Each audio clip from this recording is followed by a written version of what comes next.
You're listening to the Optimal Performance Podcast. The OPP is brought to you by Natural Stacks, makers of 100% natural and open source supplements designed to help you live optimal. For more information on how to build optimal mental and physical performance into your life, go to naturalstacks.com. And of course, as I customarily do, take a second to highlight one of the products from Natural Stacks that we carry that I really love. And for me, I've found that the acetylcholine brain food has been really effective at helping me stay focused and verbalize with specificity. I now take it before every podcast that I do, and of course I do one at least once a week, and I've found that it just makes me sharper. And the way that I was thinking about this was for people who are doing public speaking or giving presentations or just need to be nimble in sort of like a networking sense. I think that you'll find that if you take the acetylcholine brain food, you've got a little bit of an edge. You know, with a lot of these supplements, I feel like 10 or 15% increase is pretty common. And if you're feeling sharp already and you can increase that by 10 or 15%, it's noticeable and it's effective and it lasts for a couple of hours, which for me is why I love the acetylcholine brain food. So go ahead and use code MAC15 for 15% off your first online purchase. And if you're talking in front of people or you just need to be sharp mentally, try the acetylcholine brain food. On today's episode of the Optimal Performance Podcast, we sit down with Dr. Dale Bredesen, who is from UCLA, and he's the founding president and CEO of the Buck Institute for Research on Aging. He wrote a book called The End of Alzheimer's, and we've heard this before, but cognitive diseases like Alzheimer's are reversible. And this is good news for any of us who have ever experienced anybody who's had dementia. And we get into all sorts of cool stuff. The concept of a cognoscopy, where you can do some blood work to figure out how your inflammation, your hormones, and sort of toxic compounds in your system are affecting your cognition, and then what steps you can take to improve those, to go through a process which he is using with now over 2,000 people called ReCODE. And this is therapies and adjustments that you can make in your life that will help you not only stave off Alzheimer's, but reverse it. He really gets into a couple of cool cases of fascinating recoveries from Alzheimer's, and it gets a little bit technical, but detailed. And I think that you're really going to enjoy this episode because it covers a wide spectrum of topics around cognition and brain performance, and really hope you guys enjoy it. You're listening to the Optimal Performance Podcast, and I'm your host, Sean McCormick. It's the OPP.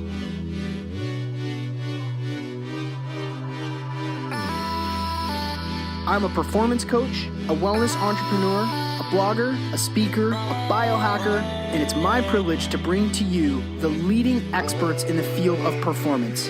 So let's dig right in. And we're sitting here with Dale Bredesen of UCLA, who's the founding president and CEO of the Buck Institute for Research on Aging. And this guy literally wrote the book on reversal of Alzheimer's.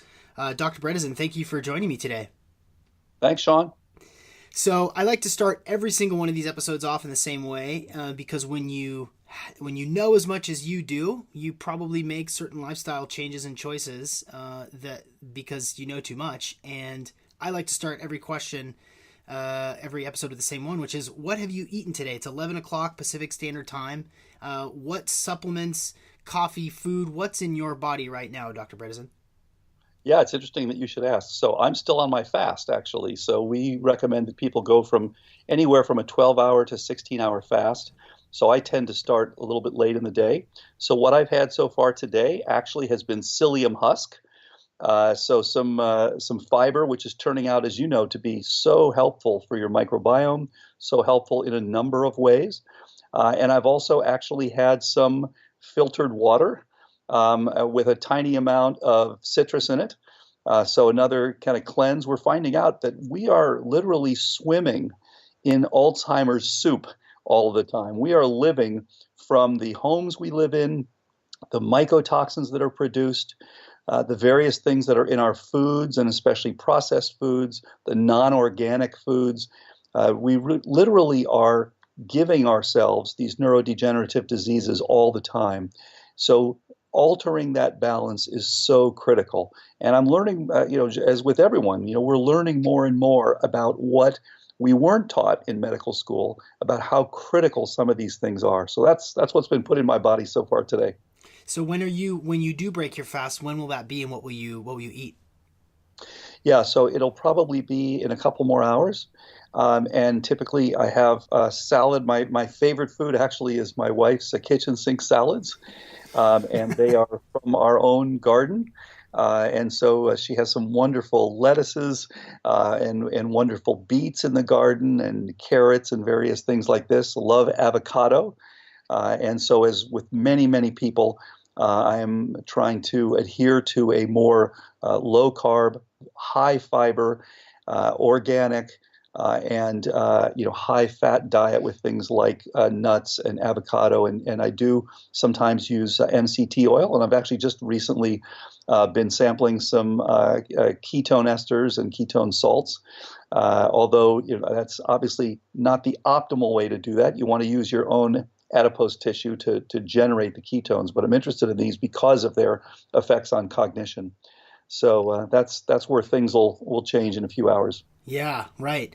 Yeah, I did a 2-day experiment with ketone aid, Mm-hmm. and I eat probably 80-20 for ketosis, and did tests and watched my my ketone levels spike up and felt that rush from it. Which ones are experimenting with now? Yeah, so right now I have some ketone ester from Ketone Aid. And so I just tried it for the first time, and yeah, you're right. It really gets you rolling. Yeah, quick. Let's talk about deep stuff real quick because Yeah, really. don't want to waste it. Yeah, exactly. Well, I really appreciate you sending me a copy of the book because our listeners are concerned with their cognitive health, and as we just sort of briefly touched on before we jumped into the episode, this is going to be a continuing crisis, and the economics around Alzheimer's and Alzheimer's treatment. I think everybody at least knows somebody or a friend of a friend who's experiencing cognitive decline, and so our people are going to jive with everything that you're coming up with. And this is such a well researched book. As I was flipping through it, I was jumping around and sort of having fun, sort of pick your own adventure. And one of the things that I think is an excellent place to start this conversation is the idea of a cognoscopy. I think it's especially for people who want to activate somewhere and actually do something to change their behaviors. Can you walk us through a little bit about what a cognoscopy is, who should get it, and what it does? Sure. Yeah, let me give you just a little bit of background first. So, as you know, this is a major growing really global crisis. There are 45 million of the currently living Americans who will develop Alzheimer's disease if we don't come up with a prevention and reversal. And this is going to bankrupt Medicare in the coming decades. This is now the third leading cause of death in the United States. And in fact, in the United Kingdom, the number one cause of death is dementia. So this is a huge problem. And there has been no treatment for it other than a couple of monotherapeutics, a couple of drugs that have a minimal effect and really don't change the rate of decline at all. So this is a huge problem and strikes, as you said, so many of us, and everybody knows somebody. It used to be said that no one knows an Alzheimer's survivor. Well, we have over 2,000 people now on the protocol. And we have many people who are doing very, very well. So we reported the first examples of reversal of cognitive decline in 2014. And this is really an exciting time. As you alluded to earlier with the biohacking and things like that, the reality is we can today make Alzheimer's disease a rare disease. And it should be a rare disease.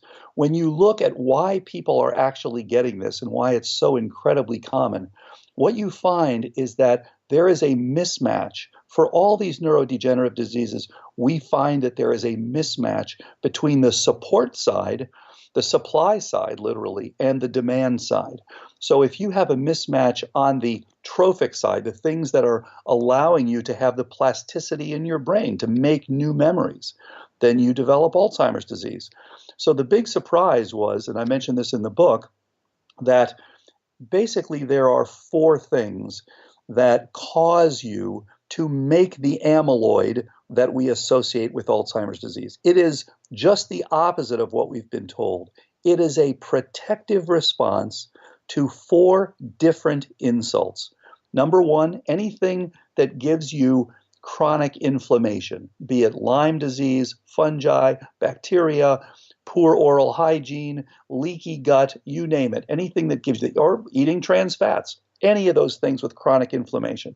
Number two, anything that decreases your trophic support, low estradiol, low testosterone, low vitamin D, all those sorts of things, pregnenolone, progesterone, free T3, thyroid hormone, those things, you're now changing that balance. Third thing, toxicity. Amyloid is a very good binder of toxins like copper and too much iron and mercury and things like that. And then the fourth thing is glycotoxicity. So eat a bunch of sugar and you have insulin resistance. You shoot up your insulin levels and your response is that you now have a poorer response in your brain to insulin. And so you literally downsize your neural network. So with that as a background, what do we want to know? So, I mentioned the term cognoscopy. Maria Shriver told me, don't ever use that term again. It's a horrible term. I love it. Fair enough. I love it. It's easy to remember. Yeah. So here's the thing. Everybody knows when you turn 50, what do? You get a colonoscopy. So what we recommend is if you're 45 or over, or if you've got a strong family history of Alzheimer's, get a cognoscopy. And what do I mean by that? Simple. You go in and get some blood tests that tell you if you're headed for Alzheimer's disease. Just the four things we just talked about. Do I have insulin resistance? Do I have chronic inflammation? Do I have a decrease in trophic support for my brain? And do I have exposure to either biotoxins or chemotoxins? Relatively easy to do. And again, just as with biohacking, what people are doing on their own is way ahead of what most doctors are doing. The whole ketosis issue, ketones actually quite good for your cognition, as you know. So you want to know those things. And then the only other part of it is get an online cognitive assessment. You can do it with CNS vital signs. You can do it with Brain HQ. You can do it with, Cog State. I mean, there are lots of things online now to get us simple. So those two things. Now, if you already are having symptoms, you want to add a third thing, which is an MRI with volumetrics, because you want to know if your hippocampus, for example, has atrophied, if a part of your brain associated with memory has atrophied or not. But if you're still asymptomatic, just get those two things. And the fact of the matter is, everybody who's in early stages, the earliest stages, does well on the program, and everybody who's doing prevention does well. We can make this a rare disease. Literally, Alzheimer's should end with this generation. So if you're very late in the disease, yes, we sometimes see people show improvement. We sometimes don't. We're still working on what sorts of things do we need to add to people who are farther along. But the bottom line is get in early, get yourself checked, and you should do very, very well. It's a staggering situation because the things that you've mentioned, inflammation, suboptimal hormones, toxic, exposure, this is just life now. This is just the sort of Western lifestyle that we all, let alone exposure to EMFs, which we're still not sure what's going to happen with those. It really does. It really paints the picture of this is the way that we all live. This is the way that we all eat, even though we think we're eating correctly. If it's not coming from the backyard, in the kitchen sink salad, then it's really it takes massive lifestyle changes in the way that we eat, in our environments and our exposure to toxin to be able to prevent this, because it's almost inevitable currently, right? It's a very good point. Well, on the positive side, what you can see is 45 million Americans are going to get Alzheimer's. All right, that means that about 280 million Americans currently living are not going to get it. So even with swimming in the Alzheimer's soup that we currently live in, most of us still manage to keep it at bay, but we are actively keeping it at bay. And many of us have suboptimal cognition, especially as we age, when we don't need to, even though we may not develop full-blown Alzheimer's disease. So the bottom line is, just as you know that keeping yourself in good shape helps your cognition, it helps your energy, it helps your daily life, it helps you decrease your blood pressure, your cardiovascular status, on and on and on, all the great things that keeping yourself in good shape does. This is yet another thing. And the bottom line is that we have made certain assumptions over the last 150 years or so, basically with living together with the Industrial Revolution and things like that. We've made a lot of assumptions, and especially over the last 50 years, we've made a lot of assumptions about food that we should be eating, and that it's okay to use pesticides and the various GMO issues that come up. We've made a lot of assumptions, and unfortunately, these assumptions have been incorrect, and they've led to increases in obesity with obesogens. And as I mentioned in the book, we're exposed to dementogens that we don't know about. And so we've got increased type 2 diabetes, we've got cardiovascular disease, we've got cancers, various things like this. The bottom line is we can improve health dramatically by addressing these things. So this is why we say, look, just see where you stand. You may be doing really well. You may not ever have to worry about this. But if you have insulin resistance, if you have chronic inflammation, if you're ApoE4, you want to know what your ApoE status is. It's a genetic marker. And people used to say, don't look at it because there's nothing to do about it. In fact, nothing could be further from the truth. There's a lot you can do about it. And there's actually a wonderful website, apoe4.info, where over 3,000 people share information about their ApoE status and about what they're doing for themselves and preventing cognitive decline. The vast majority of them are on some variation of this protocol. So there's actually a tremendous amount we can do today. And you're right in that we are at risk, but that still doesn't mean that we're going to get it. And the good news is we can all reduce our risk dramatically. Yeah. Well, let's talk a little bit further about what else that we can do to reduce our risk. Are there specific lifestyle factors that may slow, the accumulation of the amyloid plaque? I mean, are there things that we can do, little adjustments in our lifestyle that can slow that process? Oh, absolutely, many, and if you've already started to be symptomatic, you want to be very careful about measuring this, and you want to change that balance. If you look at the molecular details of this, there is a plasticity network that features a molecule called amyloid precursor protein. So this is the thing that makes the amyloid. And this is an amazing molecule. It's on neurons and other cells as well. And it literally is a molecular switch. So you can cut this at 3 sites to give you 4 pieces, 4 peptides that are all supportive of downsizing. So you're literally getting rid of your synapses. You're downsizing.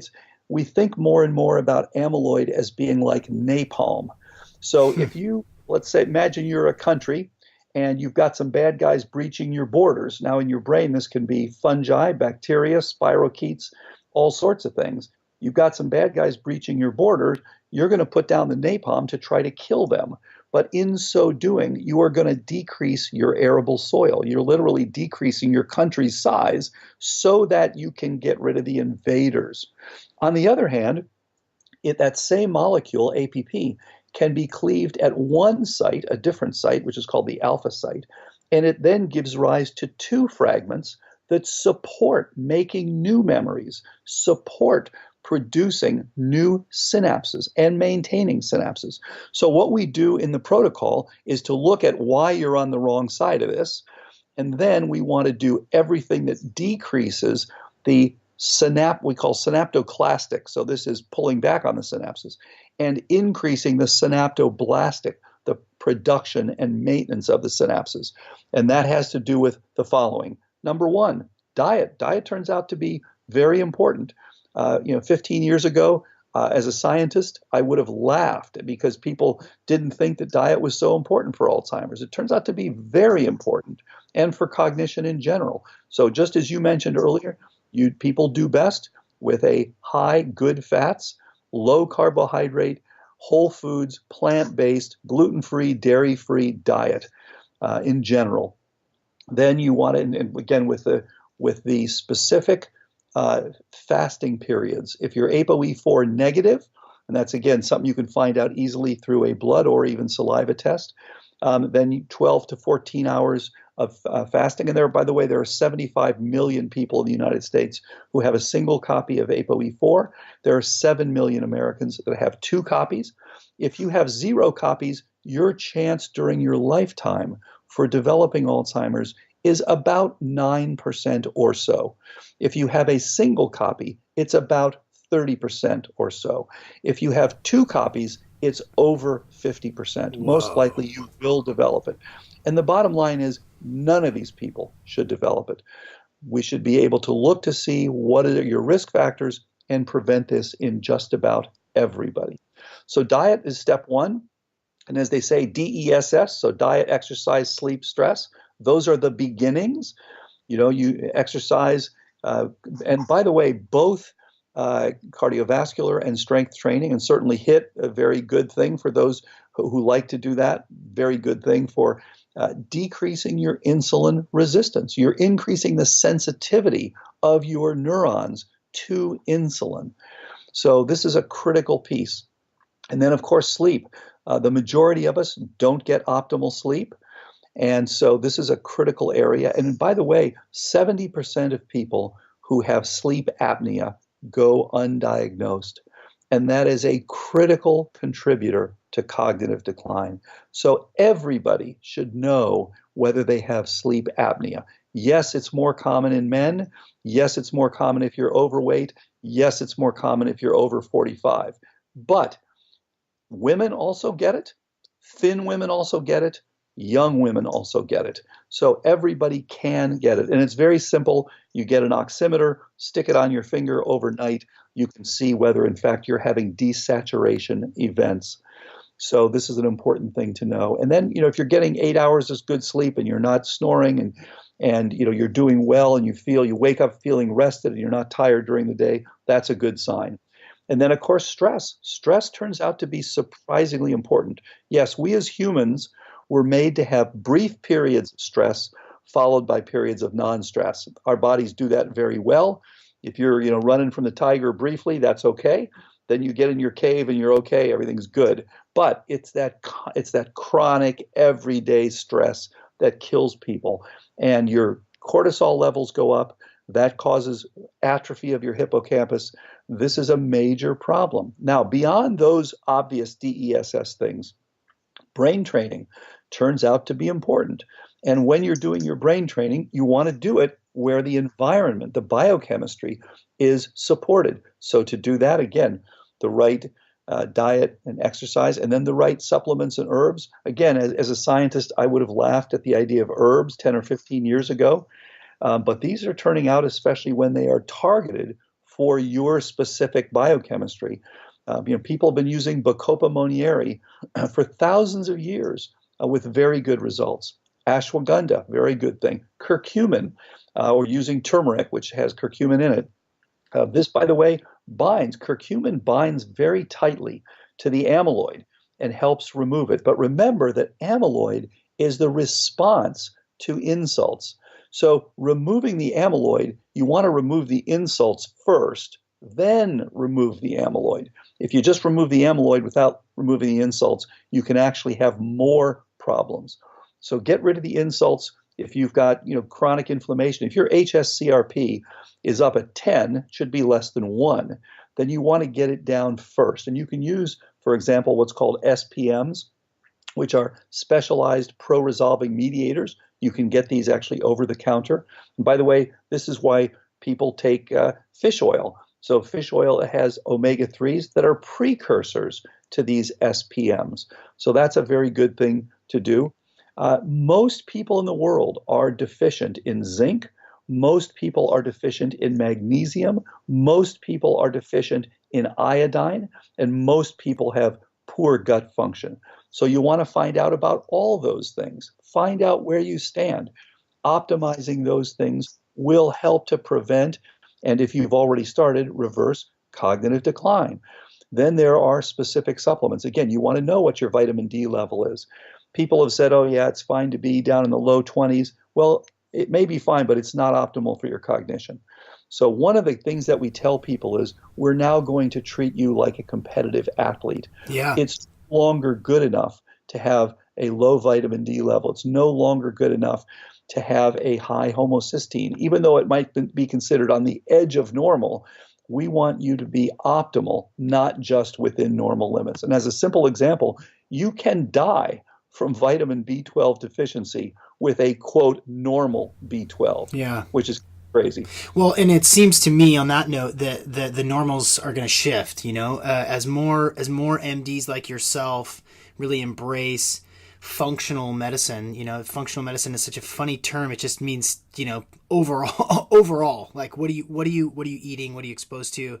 But as more medical doctors embrace functional medicine, the use of herbs, looking at sleep, the normals are going to shift. I have to assume that in 5 or 10 years, these sort of normal ranges for vitamin D or for what's an acceptable hormone range or even cholesterol, with looking at the effectiveness of ketosis and the ketogenic eating for brain health. I have to imagine that the book has to be sort of slowly rewritten. Do you see that coming? Do you see normals changing? I do, yeah, and I mentioned that in the book as well, that here are the optimals, here are the goals. So this, you have to be careful, because when you go in and your doctor tells you that something is, quote, within normal limits, what that means is very simply that a statistician has shown right that your number is within 2 standard deviations of the norm.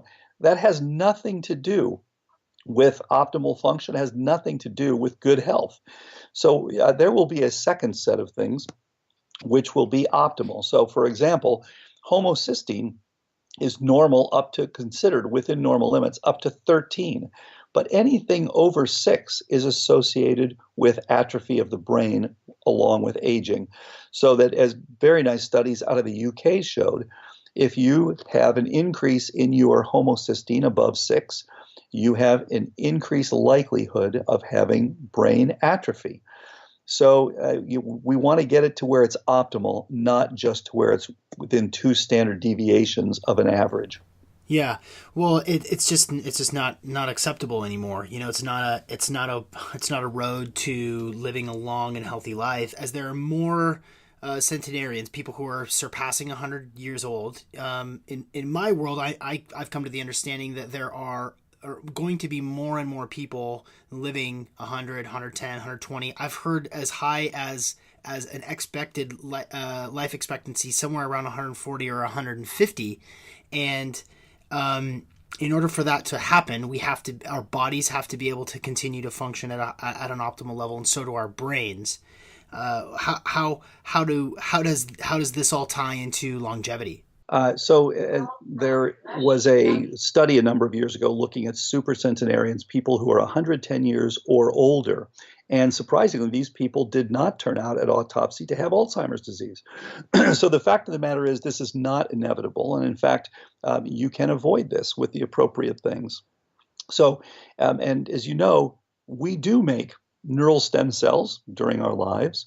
And there is a decrease in the use of these stem cells as we age, to be fair, but we do make these stem cells. And in fact, one of the patients I saw a number of years ago was a physician. And when I asked him, after he'd done very well, ApoE4 positive, well-documented early Alzheimer's disease, amyloid positive PET scan, FDG positive PET scan, very clearly both parents had died with Alzheimer's as well.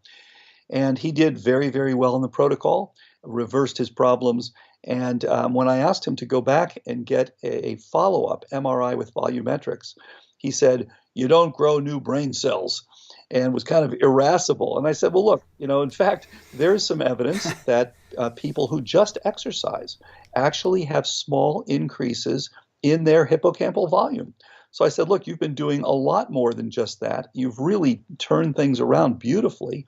You were at the 17th percentile for your age. He's in his late 60s. And I said, look, why don't you go back and let's just see where you stand. And so he had gone from the 17th percentile to the 75th percentile. So just dramatic increase in his hippocampal volume. And in fact, the neuroradiologist did not believe it when these first came back. This is not possible. He said, we've done 75,000 scans here at this hospital. We've never seen this before. So I said, well, look, can we get the scans? We'll take them to another place for an objective reading. This is computer-based analysis of hippocampal volume. And in fact, it showed the same thing. So we're seeing things that are unprecedented by addressing the underpinnings of cognitive decline, the biochemical mechanisms that cause this problem. Has there been more studies or more test results that have shown hippocampal volume increase? So we're actually just doing those. So we now have two things going on. One is we are actually reporting another 50 people who have objective improvements from various tests, whether it's through MRI, whether it's through PET scans, whether it's through cognitive assessments. And of course, the most common thing is you see improvements in memory, you see improvements in engagement. That's one of the most common things we hear. The spouses will say, wow, they're just more engaging, they're interactive.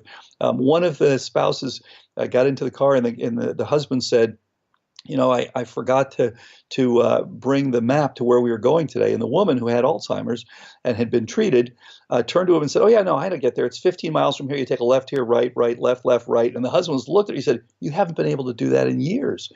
So these are the sorts of things that you hear again and again and again. And then the second thing we're doing is to do a clinical trial with the Providence Healthcare.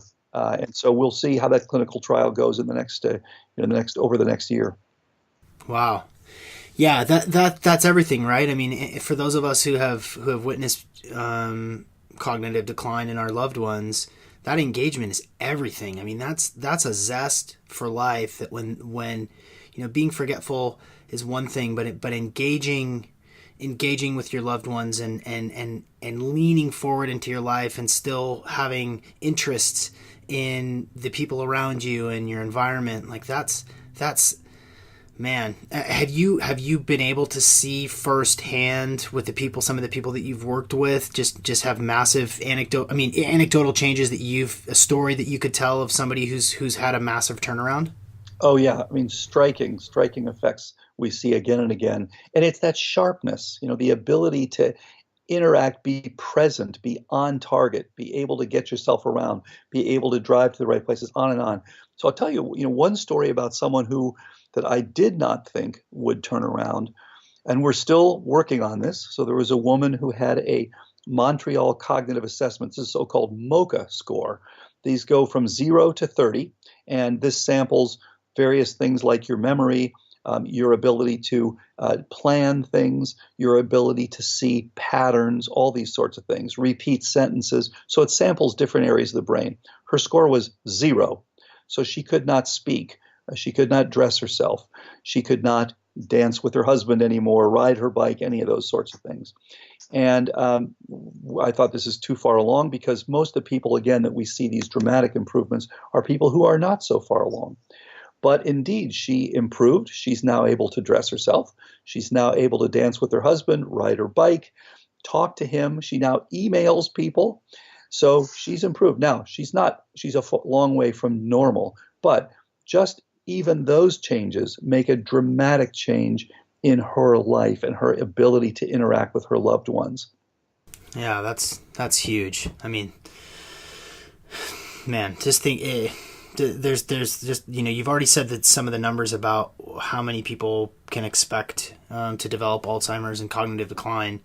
What are some other diseases, cognitive diseases, neurodegenerative diseases? And sorry for if I'm butchering the vernacular, but what are some other brain diseases that are also affected outside of Alzheimer's?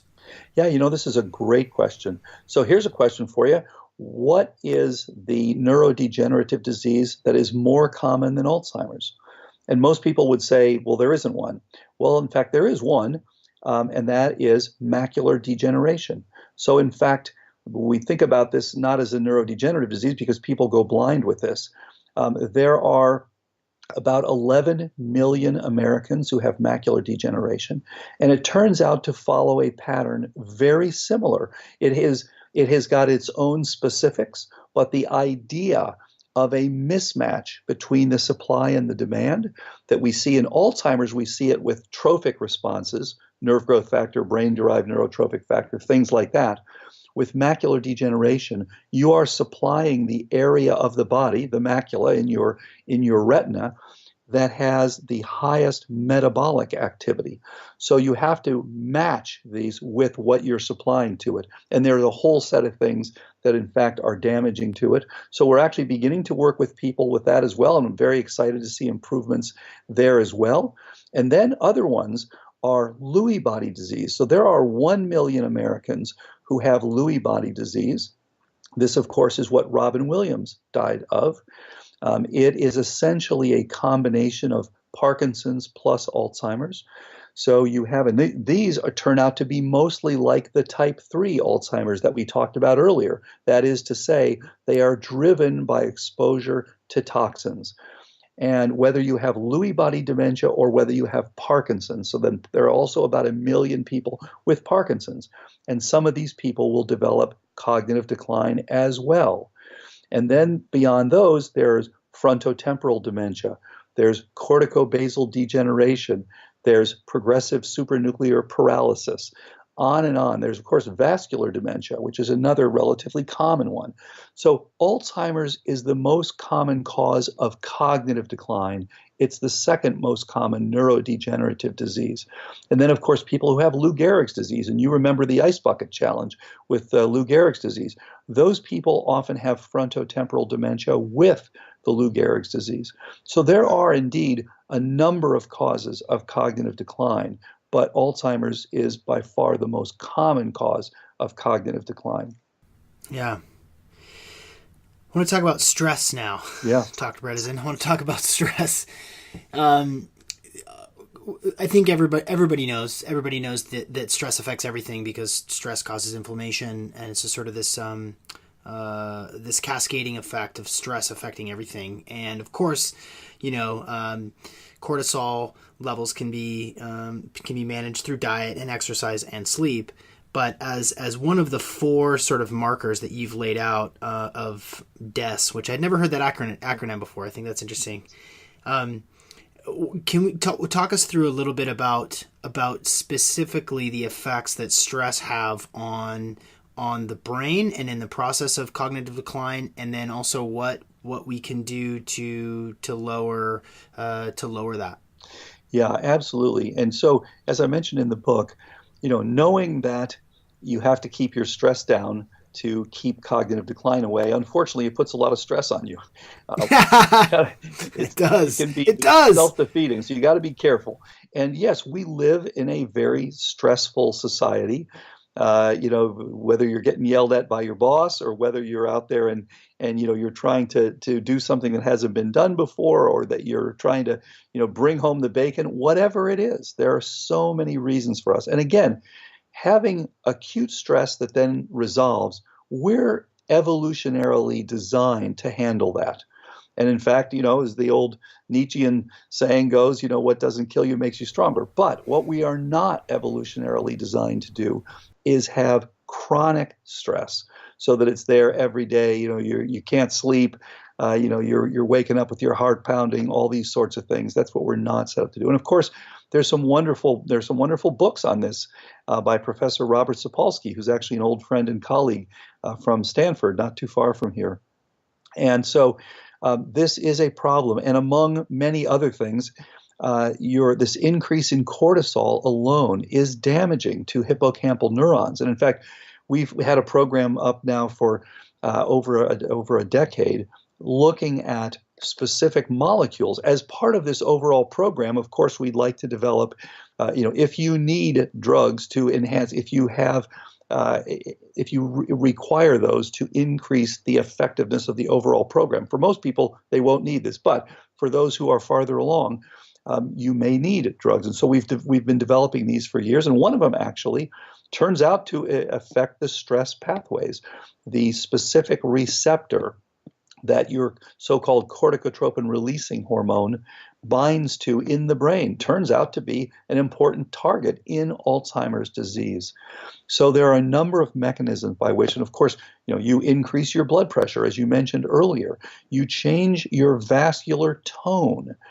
And this is actually an increasing risk for Alzheimer's disease as well. So if you have vascular disease in your midlife, that increases your risk for developing Alzheimer's disease in later life.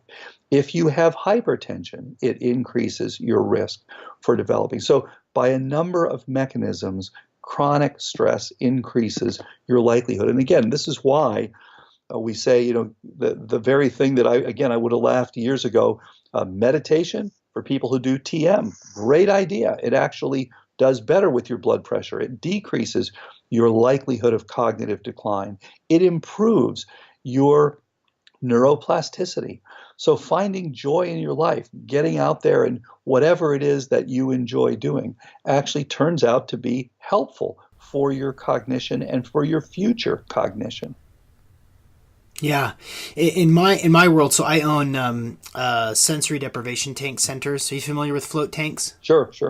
Yeah, so the effects from a 1 hour float are highly restorative, decrease cortisol, increase in endorphins. And what I've just seen thousands and thousands and thousands of times is that even just a little bit of quiet, a little bit of solitude, a little bit of time to reflect, that's not, it's a lifestyle choice, right? Because most of us are on our phones or our computers all day till the very moment right before we go to sleep.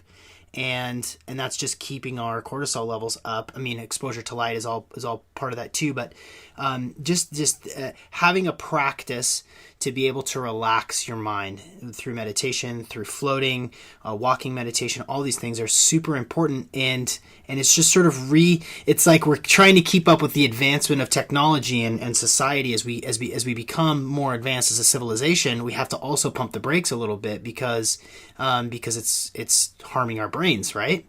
Yeah, this is absolutely important because, years ago we used to think that these things have little to do with cognition and that we're just going to take a pill at the right time. And it turns out, in fact, that that's wrong. The things that we used to think didn't have big impacts, basically optimizing the way you are living, optimizing your cortisols and your diet and making sure that you don't have a leaky gut, getting an appropriate amount of fiber and optimizing your various trophic supports and your various nutrients. These things turn out to be much more important than we have recognized in the past.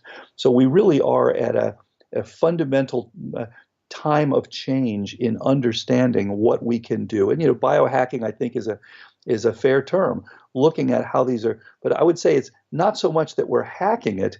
We're actually returning it to the way that evolutionarily we were meant to survive. The fact of the matter is that the vast majority of us are living in a way that our bodies were not designed to live. So it's just like you get a new car, you have your choice. You can drive it the way it was designed to drive, and it'll probably last a long time and do very well. Or you can drive it in a way that it wasn't designed to drive. And you're always going to have it in the shop, and it's going to fall apart early, and it's not going to be worth very much pretty soon. That's the way you can drive your car into the ground. And most of us, unfortunately, are living in the latter way. We're driving ourselves into the ground. So yes, things like meditation and de-stressing and the things like the sensory deprivation tank that you mentioned, these things actually turn out to be surprisingly helpful for your physiology and for your cognition. Yeah. before we take it home and hear kind of where we can get involved, and I also want to touch on the ReCODE protocol. But before we get into the ReCODE protocol, which this is included, is I want to talk a little bit about the gut, because we've done a couple of podcasts around leaky gut, leaky brain, the gut brain connection. Just you've got a list here of potential triggers. Sugar, herbicides, pesticides, GMO foods, alcohol, anti-inflammatories, stress, all of these things affecting the gut. What in your mind is the most important takeaway for gut health and keeping the brain sharp? Yeah, that's a great question. So I think the most important thing, again, is to find out where you stand. Find out if you have a leaky gut, because so many of us do. It's something that's certainly healable and addressable. And so, in fact, you don't have to live with a leaky gut. And finding out where you stand, you can do things like, Cyrex Array 2 is one way to go to find out if you have but there are other ways as well. Find out if you have a leaky gut. And find out if you have, ongoing inflammation. There are various doctors' data tests and Genova tests and things like that for gut health. See where you stand.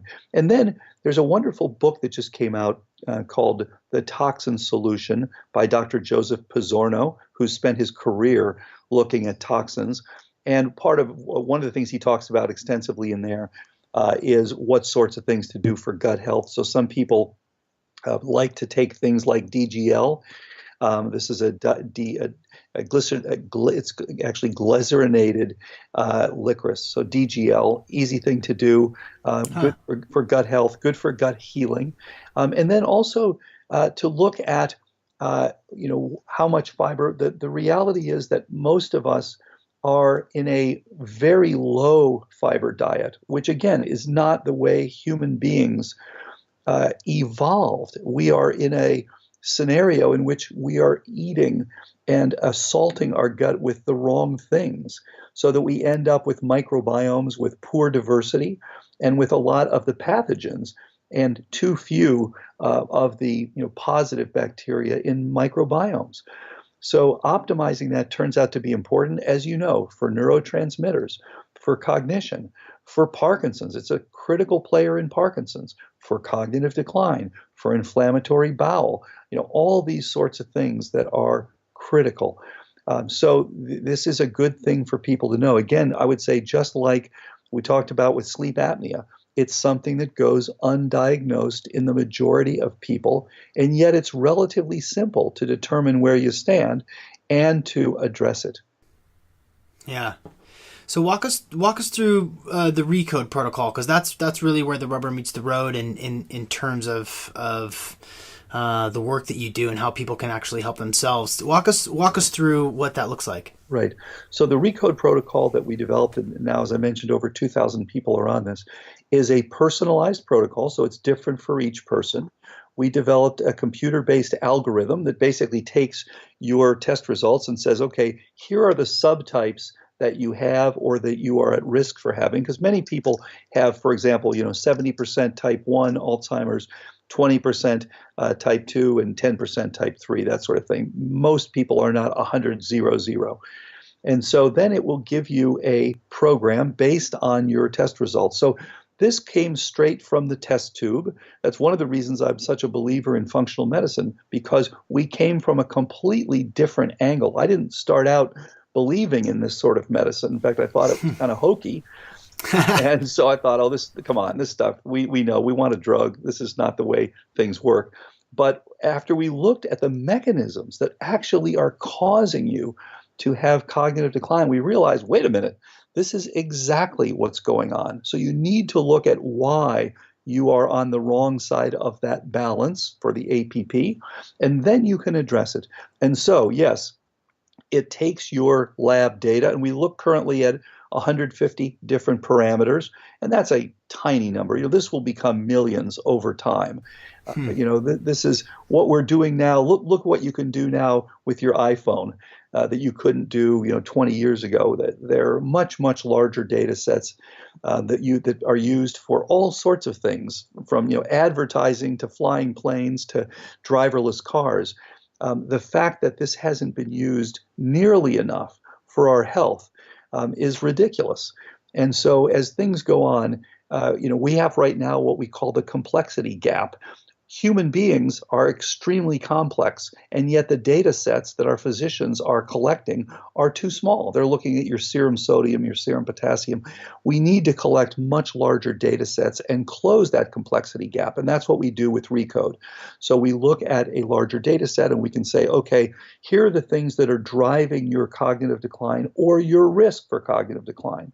The good news is we can address all of them. So we tell people, imagine you have a roof with 36 holes, because we initially identified 36 different mechanisms that contributed. We now know that there are a few more, but it's not thousands. It's not that bad. So you can look at these larger data sets and you can see, okay, here are the things that are driving this person's risk. And then how do we address them? Okay, it includes your diet. So that was going to be different whether you're ApoE4 positive or negative. It's going to be different depending on what you're doing, your exercise, sleep, stress, brain training, specific nutrients and supplements, and specific herbs that are targeted to you. Specific if you have, if you need stem cells. So we have some people now that actually need stem cells. Those tend to be the people who are later in the process. If you're at prevention, you don't need that. So this is a program that is personalized to you, to what you need to have your optimal risk reduced. So the optimal reduction of risk. And if you're early in the process, to reverse the process. Again, if you're late in the process, you may get some improvement, you may not. We're still working on that piece, but we have seen unprecedented improvements. We've had better results than anyone else in the world so far with improving cognitive decline. So that's the way the protocol works. It is literally addressing causes. And the most important thing of all is that when these people improve, they sustain their improvement because you've now gone after the very things that are causing the decline. So we have people, the longest now are people on the program for 6 years, and they've sustained their improvement. And interestingly, when they go off the program, they start to get worse again within 10 days to 2 weeks. When they go on, they get better again. We see this repeatedly. Wow. So somebody has been following the protocols. They got their test. They know that they need to reduce environmental toxins. They need to change their diet. They need to move more, all that stuff. They know the path. They get lazy. They've been doing it for a couple of years. They get lazy, and it takes 10 days for them to this is what I imagine is that, 10 days later of them sort of slacking, whether they're on vacation or drinking or partying or whatever. And then all of a sudden, the word that they use all the time is not there anymore. Like they go for a word, that sort of vocabulary reference, and they don't have it. And then it starts to go from there. I can't, that's amazing. 10 days is such a short period of time for those effects to come back in. Yeah, so it tells you that you have a biochemistry. I mean, everybody knows if they've gone sleepless for a day, they're just not as sharp as they were.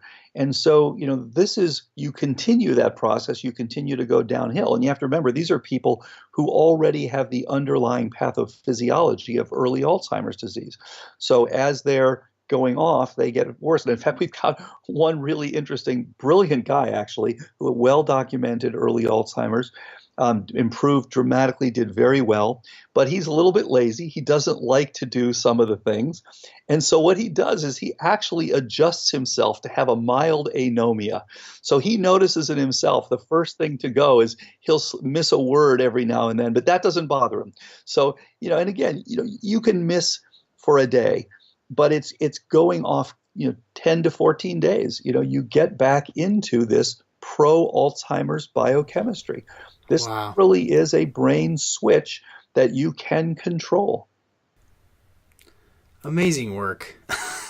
Amazing work, Dr. Bredesen. I mean, the to be able to pinpoint that, the fact that you guys were the first to publish, cognitive decline reversal just a few years back. I mean, this is going to change so many lives. for you personally, how do you keep it all? How do you keep it all contained and focused and managed? Are you just so compelled by the research and the results that you just hop on one plane into another and do another podcast and continue the research? Does it drive you forth? Well, we've been working on this for 30 years. And I literally thought I would die studying Alzheimer's, studying Alzheimer's in mice. We could make mice better. And I thought, we're never going to make a human better. I'm going to die trying. So it's just been such a joy, honestly. Every time I get an email from someone who's improved, we had, one woman who wrote from New York, and she'd gone from 9th percentile on her cognitive testing to 91st percentile. And she just wrote about what a joy it was to be, have her life back and her cognition back. These sorts of stories just make my day. So I have a very clear goal. My goal is, before I'm gone from this earth, I want to see all these neurodegenerative diseases preventable and treatable. And we're on the right path. This is the very beginning. This is the toe in the water. These are the first people who've shown improvement. These are the first Alzheimer's survivors. And I'm very, very excited about that. Well, that's a great place to stop. Thank you so much for joining us today. Where can people find you? Are you all over Twitter? Where can they find the book? Obviously on Amazon and all the other countries. Like, give us your vitals, and then we'll send you off. Yeah, so actually we're very poor. My two daughters said to me, Dad, you're horrible about Facebook and Twitter and all this sort of stuff. So we're actually setting up more right now. You can get information at drbredesen.com. You can also support at Dr. Bredesen. You can email us. And so we're doing a better job of getting out there. But the bottom line is, we can all work together to reduce the global burden of dementia. And that's something that's certainly worth all of us pitching in to do that.